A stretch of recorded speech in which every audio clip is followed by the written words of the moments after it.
The first thing you understand is that classroom management is everything. Is everything. I mean, we always talk about having good relations with the students. That's important. We always talk about great lesson plans. That's important. But none of that will actually help you in your classroom unless you have great classroom management. So in this video, I'm going to share with you 5 most important classroom management tips. But first, let's go ahead and play that intro.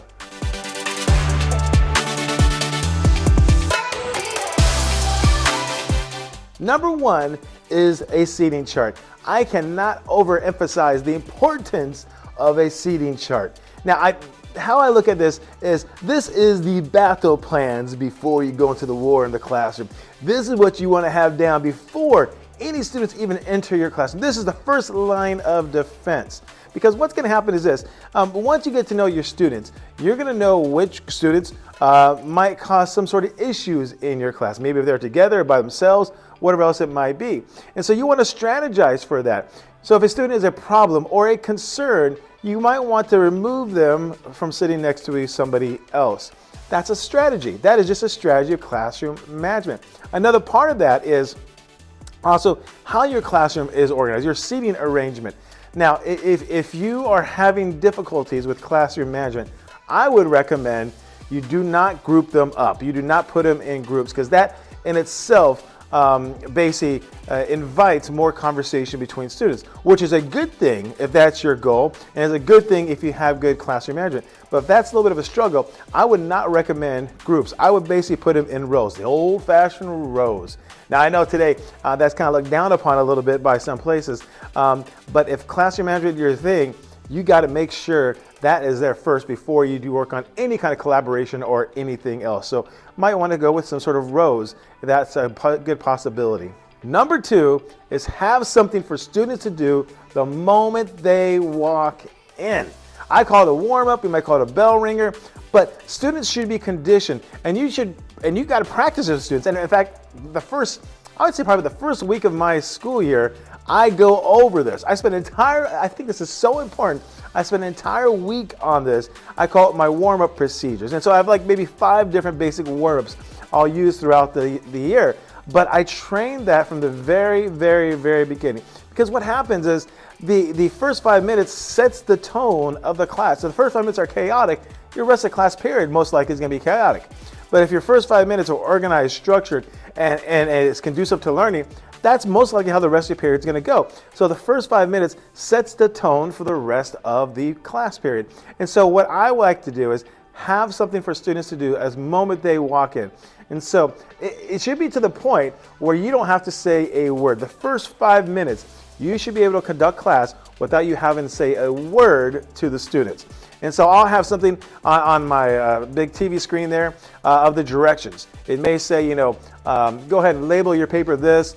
Here's the essential question. Write down the first 2 questions, answer the questions. You have 5 minutes, 7 minutes, whatever else it might be. But it's all on the screen. So literally, if a student asks me, what are we doing? I just point to the screen. That's it. And they shouldn't ask me because we've been doing this all year, right? But that is it. It's not something, you don't want to put something in place where students have to ask you questions about it, because that takes away from you using the first 5 minutes to create that tone of the classroom. And the first 5 minutes should be used for you to, once again, make sure every students are calmed down, make sure the students are working, make sure the students are ready, prepared, for you to do your attendance, for you to do your housekeeping, for you to take care of your students coming in late, for you, whatever else it might be. The first 5 minutes should be reserved for you to conduct your teaching business, right? So have something for them to do when they first walk in and train that so they know exactly what to expect. Number 3 is a timer. Now, this was a game changer for me, because what happened is I have all these great rules and procedures in place. But if you're trying to fine tune things, you're just trying to fine tune the transition from one activity to the other. If you're trying to put a little more, if you realize your students are kind of lackadaisical and not really focused on the work, this timer solves that issue, or at least for the majority of students, it will solve the issue. My wife does CrossFit, and they have this timer going that counts down how much longer you have to do each exercise. And that extra timer, that visual thing, stimulates you to actually do more and work harder and everything else that goes along with that. And so you apply that to the classroom, because what happens is when you have a timer going, students know they have so much time to complete a task. Now, there's always going to be some students, of course, that just don't do what they're supposed to or not on board with everything.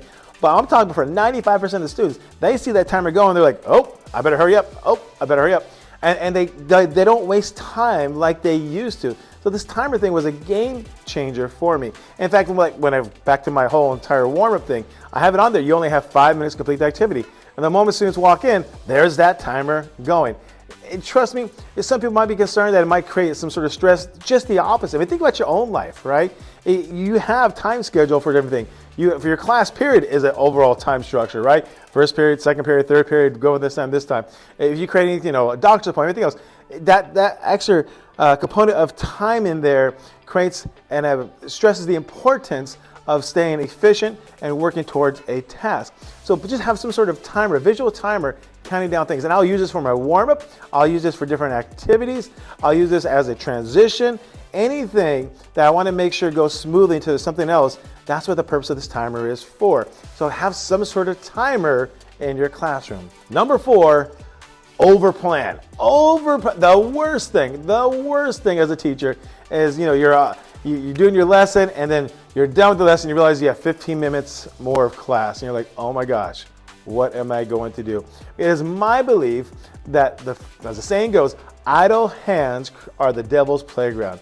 And so if you have 15 minutes of unstructured time in your class, that is when chaos can happen. No matter how good the class is, there's always that possibility of chaos happening. You want to have something for students to do.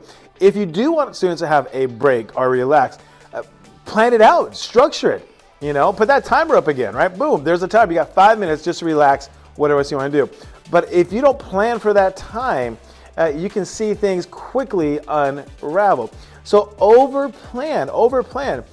That doesn't mean you necessarily have to get through everything, but if you realize your main content is done and you have some extra time left over, think, what am I going to do to cover that time period? For me, I have a variety of different things. I always have something on the Chromebook students are working on, like an ed puzzle. I always have extra credit available if students want to work on extra credit.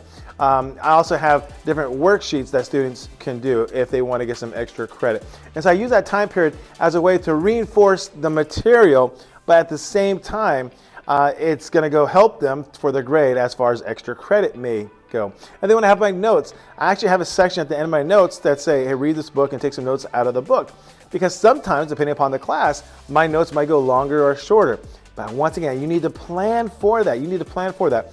Because without that unstructured time, or because if you have that unstructured time, idle hands are a devil's playground, you're going to find yourself getting yourself into trouble. And with that come transitions. Make sure you have a good transition, right? Because if there's 3 minutes where you're trying to transition from one thing to the other thing, that itself can cause some issues.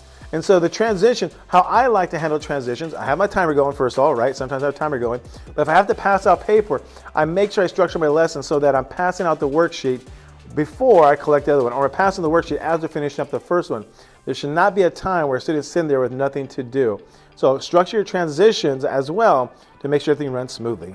And the 5th thing is progressive discipline. Here's what I mean by that. So there's 2 concepts that kind of go in your mind. One is this: if you don't take care of the small problems, those small problems may grow into be big problems.